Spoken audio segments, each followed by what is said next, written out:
Losing your dog is hard, but losing the dog who changed you is something else entirely. Welcome to The Dog Who Asked for More, a podcast for dog parents navigating the messy, complicated parts of life with dogs that no one really prepares you for. Each week, you'll hear honest, rounded conversations that help you understand your dog more clearly, feel less alone in the challenges you're facing, and strengthen the relationship you're building together.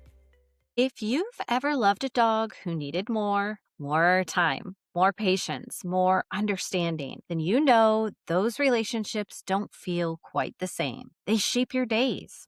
They shape your decisions. They shape who you become as a person. And when that dog is gone, it's not just the loss of them, it's the loss of everything you built around them. I'm Em, a dog mom, retired vet tech turned dog trainer, and canine nutritionist who works with overwhelmed dog parents who love their dogs deeply but feel stuck, burned out, or unsure what their dog actually needs. And this kind of loss, the kind that comes after everything you've walked through together, isn't something people know how to talk about. Today's conversation is about that kind of grief, the kind that doesn't always feel understood, and why it can stay with you in ways people don't always expect. Beth, when someone loses a dog who needed more from them, what do you notice that is different about that kind of grief compared to what people expect? Well, I think many people don't know what to expect when they're experiencing the loss of a beloved in the first place. And so, for many people, whether it was a dog who asked for more or not, we might feel like we have just lost the most intimate and loving relationship of our life. We may feel like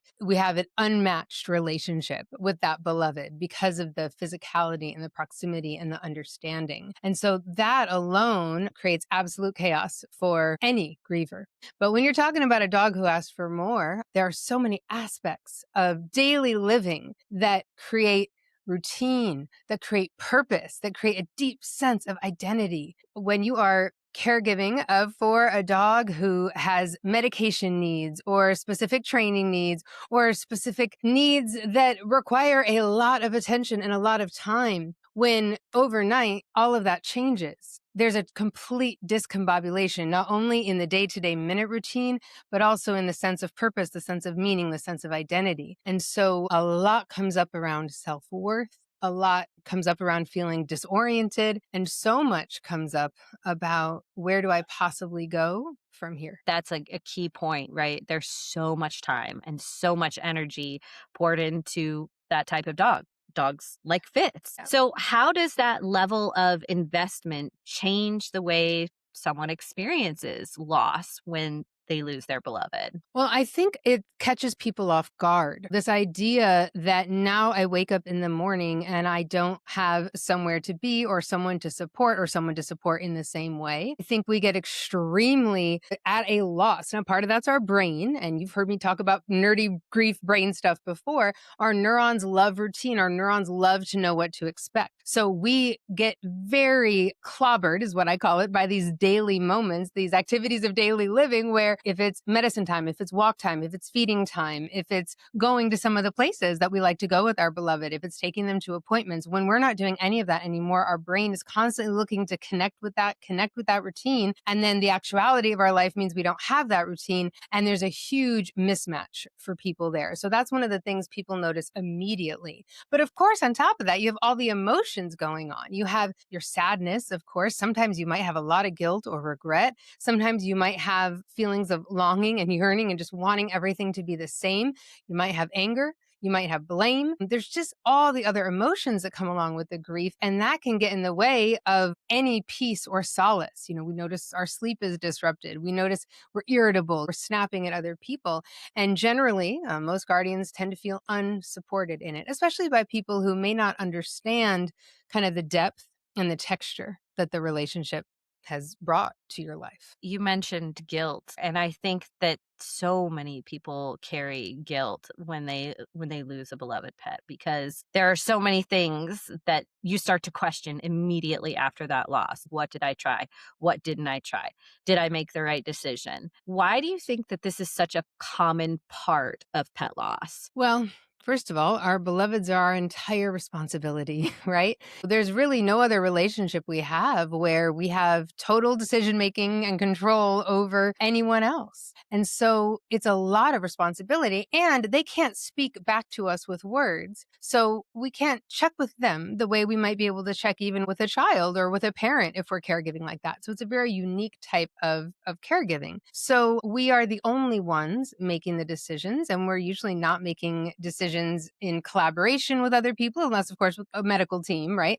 But it's not like a big family decision. A lot of times it's us, it's one person. So guilt comes up because we have so much responsibility. And guilt also comes up because as soon as something happens, as soon as a beloved transitions, we start thinking about what we could have perhaps done differently to stop the bad thing from happening.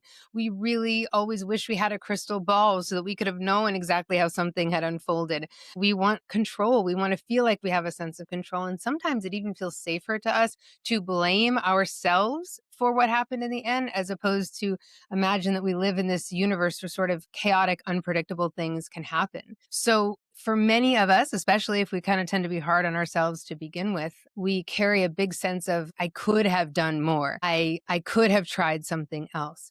I wish I would have, could have, should have done XYZ. And for many grievers, that's a place where they get real stuck. Hardest thing about having a pet that needs more from you is that fact that we mentioned earlier about how the entire routine is built around that dog or that cat and that daily life function. So let's Yeah. talk a little bit about the clobbers, because Yeah. I'd like for you to kind of explain what happens when that structure is suddenly gone, because this is one of those areas that we definitely don't talk about enough. Yeah. People go into it and they do get clobbered and they weren't expecting it. And then it feels like the grief is even heavier and worse at that point because now they're being hit with something additionally that they never even expected in the first place. Totally. Yeah. This is something where we think ahead. We think, oh, it's going to be really tough to not have my beloved in my day to day. But when you actually get there and you're feeling those clobbers every 2 seconds, it's a whole other thing. But like I said earlier, our neurons love routine. They love knowing what to expect. And they love feeling like, okay, I'm going to wake up and first thing we're going to do is I'm going to get some like nose kisses in the morning and I'm going to get woken up and then we're going to go outside and we're going to do that walk and then we're going to come in and we're going to have our food and we're going to take our meds and then our brain has that all mapped out. And so the first time any of those things aren't happening, you get this clobber effect is what I call it, when your brain is looking for that connection, your brain is looking for that routine and it doesn't get it. And we just feel gutted. It's like a gut punch. It's the worst. And unfortunately, because our animals are so baked into our routines, we can get that gut punch feeling like 10 times in a 2-minute period because they're just every little bit of the day.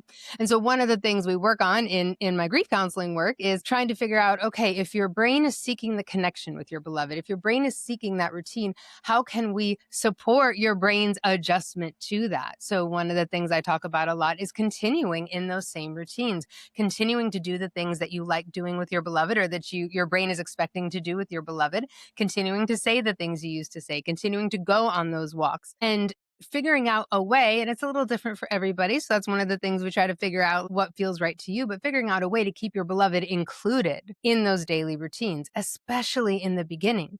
Because if you just stop doing all those routines instantly, it is total discombobulation, disorientation for your brain, and that makes everything so much harder. So trying to find ways to kind of keep up with a lot of those daily routines and include your beloved in them tends to be a kinder, gentler adjustment for your brain. And the added advantage to that is that you can also start to figure out which sort of intentional connection rituals feel nice to you that you may continue for a long time after. So, like one of mine is in the mornings when I go to feed my other cats, I look up in the cabinet and I keep a bottle of my cat Zelda's medicine in that cabinet, which is medicine I gave her every day. And I have a bottle of that there. And so before I feed my cats in the morning, I look up and I double tap, I give a little love pat to my bottle of medication. And I say, I love you, Zelda. I'm thinking of you. Because that's my way of connecting in with her. That's my way of remembering her. You know, I'm not putting down 3 food bowls, but I'm connecting in with her at that time of day when I would always be expecting her to show up and look for her food. And I'm making that connection with her and inviting her in while I feed the boys. So finding different ways to do that. Now, you know, I could have just thrown out the medication and said, "Oh, it's medication time, who cares?" But having it there, having it as something I can connect in with, and it's been a number of years now since Zelda's transition, but I still do that ritual with her, and that's just one way that I keep her close. So in the beginning, in the early days, I recommend to everybody keep everything as similar as possible. That's easier for your brain. If there's a bed that your beloved loves, go over to the bed and give that little bed a squeeze, give it a double tap and say, I love you, babe. I'm thinking about you, or whatever you would want to say. And that tends to really help ease that adjustment that we're talking about. I love that. And that's something that you talk about a lot in your sessions in your community is that it's okay to keep that close. It's okay to have that check-in. It doesn't matter if it's today or 20 years from today. If you need that mental check-in, if that keeps you on an even keel, there's nothing wrong with that. That's something that's personal between you and your beloved, and it shouldn't matter what anyone else thinks about that. That's something that I love so much about your messaging is that it's so personal and it's so important for it to be whatever makes you be able to thrive and move on throughout your life after, because we don't get to have them long enough. No, and really it's what makes you feel connected is my favorite word, right? You know this. I love staying connected to our beloveds, and everybody does that a little differently, right? And that's a personal journey to figure out, like, how are you going to keep your beloved included and how are you going to make those connections? But the more we keep our beloveds close and connected and the more we can make those daily intentional connections with them, the more in relationship we can still feel. And when we've devoted 2, 5, 10, 15 years to this relationship, of course it can't be over. I mean, it's not over, but there's this translation period in our grief where we kind of have to figure out, all right, how am I going to keep these gifts, guidance, lessons, and teachings going? How am I going to keep nurturing my beloved, even though they've transitioned? How am I going to feel joyful about them when I think about them? What can I do to bring them in to my day to day? And what can I do to carry their legacy into the world? So all these little things that we can do to find these connection points and live alongside them in our lives makes our grief have some ease to it. And it also carries on what they've taught us. And everybody listening to this, especially if you've had a dog who's asked for more, you have learned. You have grown. They have pushed you. They have pushed you to be who you are now. You are totally different because you have been loved by this beloved and because you have been taught by this beloved. And so now we can take that into the world and carry it with as we go, which is such an opportunity in our grief. It is. It's funny that you just mentioned that right there because they do change us. They shift who we are, they shift our beliefs, they shift how we as humans see the world. And a very common conversation that I have with people when they're about to lose a pet, when they have recently lost a pet, is that they are now like questioning not just the decisions that they've made, Yeah. but who they've become during that time Mhm. and how that's going to be after, or how they can continue to live in that space without their pet being present. Why do you think grief makes people turn inward like that? I mean, our beloveds are very physical, right?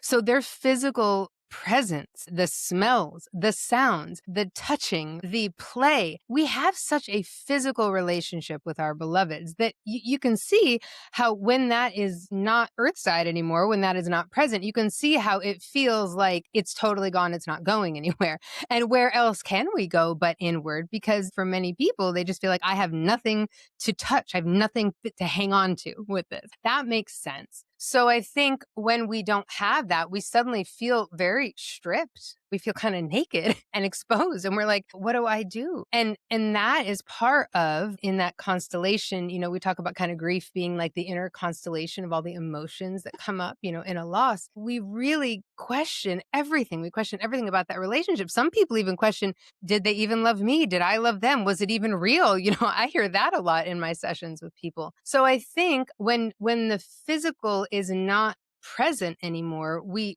just start asking a lot of questions. And one of the questions is, how can this continue to be a part of my life if I don't physically have it? And that is a big, hard, new idea for people. And in my work, that's what I want to help people do is say, okay, it's going to look different now. It is not going to look like it did when it was this physical, vibrant, rambunctious, thing in our lives. But that doesn't mean it's all gone. And in some ways, everything about them, everything that has happened that has shaped who we are, everything we have learned, everything we've become, that is all still here. We still have that. Everything our beloved thought about us is true, and we have all of it. We have the relationship. And in some ways, the way I kind of see it is the physical presence. It was a huge, important piece of your story, but it was not the entire story.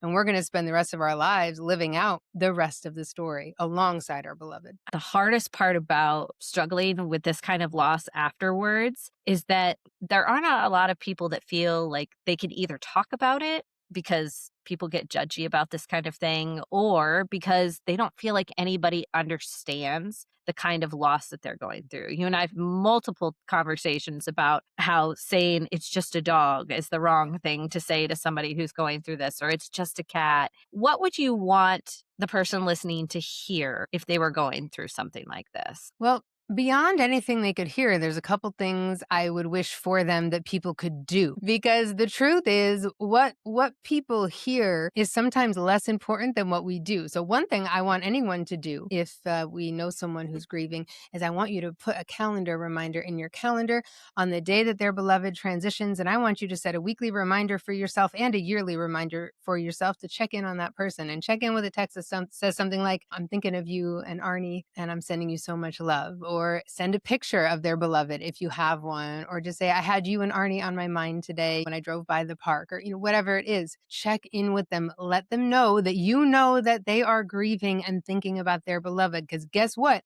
They're still thinking about their beloved a month later. They're still thinking about their beloved 6 months later. They're still thinking about their beloved 3 months later, especially on that anniversary. 3 years later, I meant to say. So when you check in, you are honoring and validating their grief. So check in, show up, do for them. Show up and say, hey, would you like me to take your other beloved for a walk? Would you like me to sit with your other beloved so you can shower? Because, sometimes after a loss, we get kind of nervous and we don't want to leave our other beloved, and we feel like we want someone with them. Okay, do that. Show up and bring a meal, or volunteer to, sweep off their deck. Whatever you can do, just show up and do. But if we're talking about what to say, I think the most important thing is people get tripped up because they always worry they're going to say the wrong thing. Some people worry they're going to say the wrong. The just a dog people aren't worried about saying the wrong thing, right? But I'm not even talking about those people. The people listening here, they're like, well, what do I say?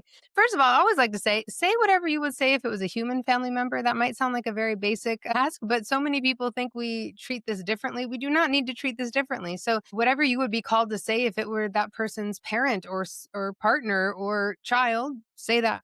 But remember, you don't have to say anything to fix it, because you can't fix it. You can simply say something like, this is so hard. I know how much you two love each other. I'm here for you. You can say, I would love to hear any memories you have, or if you want to share a photo or a video, I'm always here to receive anything like that. Letting people know that you're interested in their beloved, that they're interested in your story with your beloved, is really powerful, because that's something that so many of my clients say, man, nobody even asks about my dog anymore. No one ever brings them up. No one ever says their name. And I want to talk about them. I want to share about them. So I think one of the kindest things we can do is to let a griever know you are available for stories and photos and videos anytime. And when you're around them, ask them, hey, you got a story about your beloved you want to share with me? And guess what? If the griever's not up for it, they'll tell you that. But never be afraid to bring up their name, because our beloved's name is our favorite word in the universe. Something that I have recently experienced with friends, and also through anticipatory loss, is feeling like losing this dog is going to change how I feel about a future dog or a future relationship with a dog. Does there have to be so much tension or so much need or so much structure with every dog? Will that relationship be as special because we don't have that? Maybe the next dog is quote unquote easier and not so, I don't want to say demanding, because it's not demanding. It's just they're Different they're needs. special. They'd have Yeah, different or needs. different They're needs. special. Yeah. And Yeah. they don't require as much of my bandwidth as maybe Fitz does. We and Fitz are totally different levels of bandwidth. Yeah. But people get worried that they're not going to have that same special relationship. We hear a lot about my heart dog, my soul dog, all that kind of stuff. I used to say that Cajun was my heart dog. He was my soul dog. And then came Fitz and kind of just blew that out of the water. So I think that there's a real fear there with those relationships. What would you say to somebody who is feeling apprehensive about that? Totally. Well, another layer that I hear a lot too, going along with that, is will any beloved ever love me like that again? Or can I possibly love any beloved like that again? Which is a really deep, scary thought for many people that I work with. I would think about this a little differently if we're in early days of grief versus later days of grief, because in the beginning, many people I work with say things like, I could never welcome another dog into my family. I'm never doing this again because the grief is so intense. I'm going to talk about this from a perspective that we aren't in that place anymore and we're a little further along and we're thinking about it. We're trying to figure out, are we ready? And that's something I do a lot of work with. In fact, I have people come to me for sessions about that. Even if we didn't work together initially for their loss, I have people come and say, I had a big loss. I'm thinking of, welcoming another beloved into my family, but I don't know if I'm ready. So that's a huge topic in general. And this comes up in that kind of readiness idea. What if it's different? What if it's not the same? And people are so afraid. They say, oh, I'm so worried I'm going to compare. And I'm like, well, of course you're going to compare. That's what our brains do. Our brains love to compare. So we will compare. But I try to say to people, comparing one beloved with another is kind of like comparing apples and dinosaurs, right? Like we don't, like they're so different. And think about our human relationships. You know how this is, Em. It's like, we meet some humans, right? And instantly it's like, I feel like I've known you for 1,000 lifetimes and I'm so drawn to you and like, we're just so in sync. And then you meet other people and you're like, yeah, you're just not my cup of tea. I mean, we're like this with humans and it's totally okay. Like we have different relationships. And then we have certain friends in our lives who bring us certain types of adventure and curiosity. And then we have other friends who bring us different types of nurturing and revelation, right? And that's kind of how our beloveds are. All our beloveds are bringing us different gifts, guidance, lessons, and teachings. And I believe, now it's a little spiritual, but I do believe that our different beloveds come into our lives at different times. They're bringing us what we need in that moment. And, when you think about a heart dog or a soul dog or a spirit dog or an angel dog, whatever we want to call those special terms. And you think about, wow, they came into my life at just the time I needed them and they were exactly what I needed then. And a lot of people, feel that way. So I'm like, well, hey, the universe knew what it was doing that time. It's probably going to know what it's doing the next time, right? Now that's a little spiritual perspective, but I love that because so many of us believe like, wow, I got the right dog for me at that right moment, even if they were high needs, even if they were demanding. And so, of course, you're probably going to get exactly the dog you need this time around. You just may not know it yet. So I just encourage people to remain open and to have a little bit of trust that the universe or that your beloved might send you another dog. A lot of people feel that way, that their beloved has already picked out the next family member. But also to remember that it took you a long time to build that depth of relationship that you have with your beloved who transitioned. It took many, many months and years before you had that deepness, right? And a lot of us forget that because when we welcome another beloved into our home and we don't have that instant bond, sometimes it's like, well, I had that with my other beloved. I'm like, well, yeah, you were doing it for a long time with your other beloved too. And I try to have my clients be in a real getting to know you mindset, right? We want to be getting to know this beloved. Who are they? Who are they to me? Who am I to them? What are we doing this time around? And to try to just stay curious about what it's all about as opposed to thinking, oh, well, they're not like this and they are like this, right? Because the comparisons will happen. I think the key thing is not to judge ourselves when we have that comparison. And the other thing, if that's coming up where you feel like, I don't know if I want to do it because I just don't think it's going to be the same, that might be a sign that you're not quite ready. And so I was going to listen to that. Is there a no in there? Is there a no, like, I don't really want to be up for it? And this is kind of what I'm telling myself about it because it's absolutely okay to not be ready. And it's okay to say no. But otherwise, when you get that new beloved on the scene, just being gentle and patient. My cats have been home for 4 years. I adopted a pair of kittens 4 years ago, and I still really, truly feel like we're in a little bit of getting to know you with them. I don't have clear eyes on exactly who they are and who they're going to be to me and all the relationships, how it's going to all evolve. And I'm totally okay with that because it's an adventure getting to know them. So, just remaining very open and curious and getting to know a new beloved is the mindset that I think is most helpful when we are entering in. There is something so special about dogs who require more from us or cats who require more from us, where you don't just love them, you fight for them. And I think about the people listening who've spent years trying to understand their dog or their cat, adjusting their life, making decisions that were not always easy or clear. And then one day it's just gone. Not the dog or the cat, but the actual structure, the Yeah. purpose of their day to day, the constant awareness. And then they're just left with this quiet. And sometimes that question of, did I do it right? Mhm. So before we wrap up, we're going to pause for what I like to call answering the ask. This is the part where we shift from trying to fix and trying to look at what the dog or the cat could have been asking for kind of underneath Mm. everything.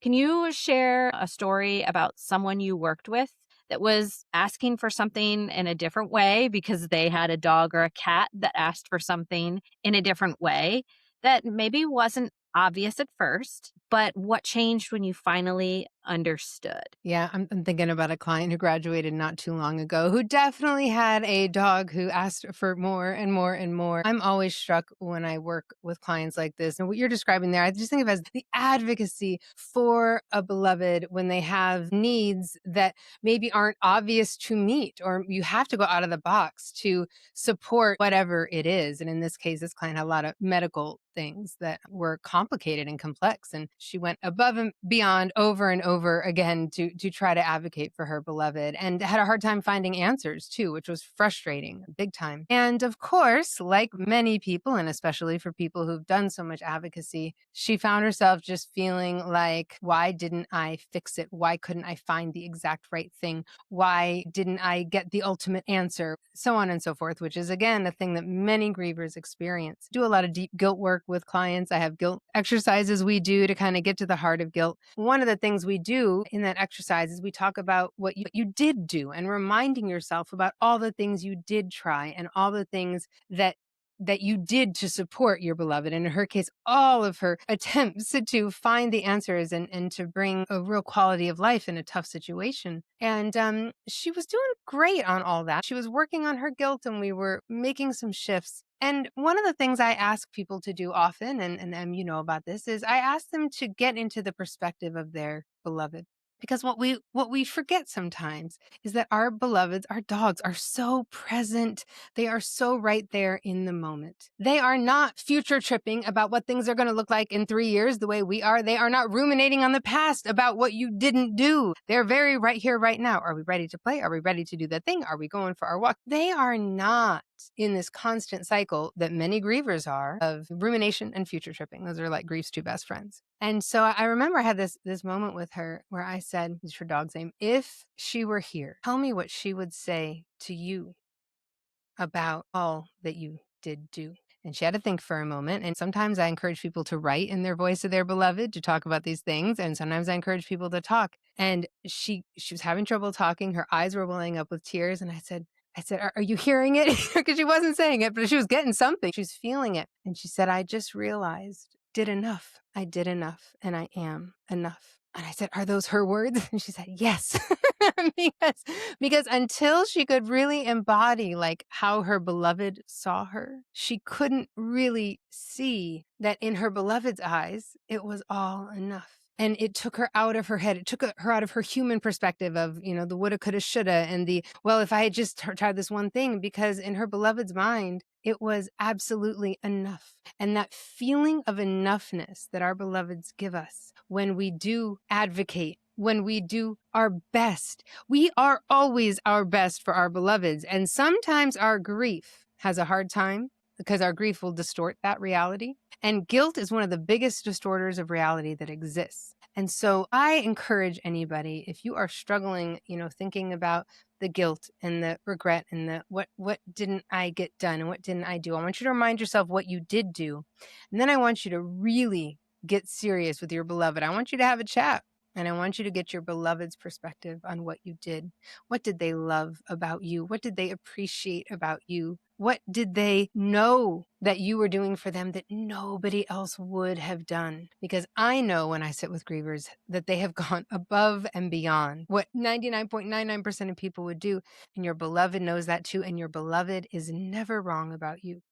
And as sure as you can feel their love for you, is as sure as you can invite in some compassion for yourself. Because I want everybody to start talking to themselves the way their beloved talks to them. Give us one tip on how to carry our beloved forward with us without carrying the weight of everything that you went through with them? Well, think of something that makes you smile and laugh about your beloved. And everyone's got a different story for that. And I want you to tell that story as often as you can. I want you to tell that story anytime you're asked to offer a fun fact about yourself at some weird icebreaker situation. I want you to tell that story next time someone says, "Do you have a dog?" Let me tell you the story about Fitz. Every time you get a chance to tell one of the fun stories about your beloved, a story that makes you laugh, a story that makes you proud, a story that makes you giggle, definitely tell that story at every opportunity. And if no one's asking for that story, come on over to my Instagram at Honoring Our Animals and tell me the story in the comments somewhere. I want to hear that story.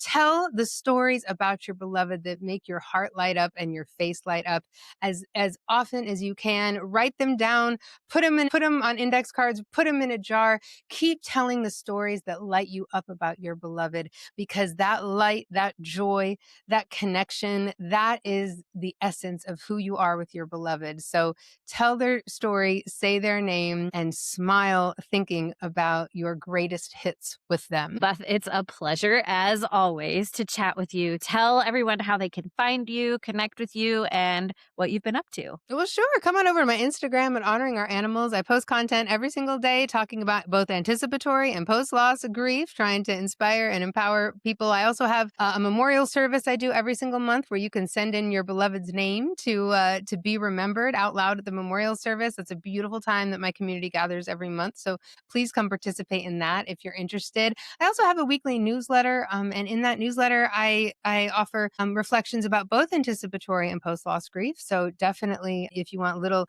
weekly injection of some good inspiration and hope, come on over to that. Also, my book came out last year from Quarto Books. This is my book, Honoring Our Animals: 365 Meditations for Healing After Pet Loss. I wrote this book to be a daily companion for anyone who's looking for some ideas and creativity and inspirations. And each day is a little entry. It's very brief, just about like a little paragraph to read. And then here's a little invitation, which is kind of like an action step. It's something you can do or try to connect with your beloved, to support any of the grief symptoms you're having, or bring a little more self compassion into your life. So it's a wonderful gift for anybody you know who's experiencing a loss. It's also a beautiful gift for yourself. And you do not have to read it in any certain order, even though it has dates on it. There's actually an index in the back. So if you're having a day where you're just feeling real angry, you just look in the index for anger and you can go to all the anger entries, or you can go to the guilt entries, or you can go to the art entries. There's all kinds of things you can do in here every single day of the year to support your grief and connect with your beloved. So that's available every single English speaking country in the world. Wherever books are sold, you can get it. So check that out if you're just looking for some daily inspo. It is such an incredible book. And anybody who gets the book and wants to talk about it or go through any of the exercises or whatever, please reach out. It is something that I have done, that I am obviously keeping around to prepare for when we don't have Toby and Fitz anymore. And it's just such a helpful thing to have. And it's really fun to be able to hear what other people's experiences are with it too. Yes, thanks so much. Yeah, a lot of people actually are using it with their beloveds while they're here. They modify the ideas in certain ways, and they kind of are starting some of these rituals and practices while their beloveds are earthside, which I think is fantastic because, again, those are going to be things you can carry in, for many years. So I've heard other people doing it with the living beloveds, and I think it's fantastic. So however you want to use it, the book is yours. What this really comes back to is that these relationships were never simple to begin with.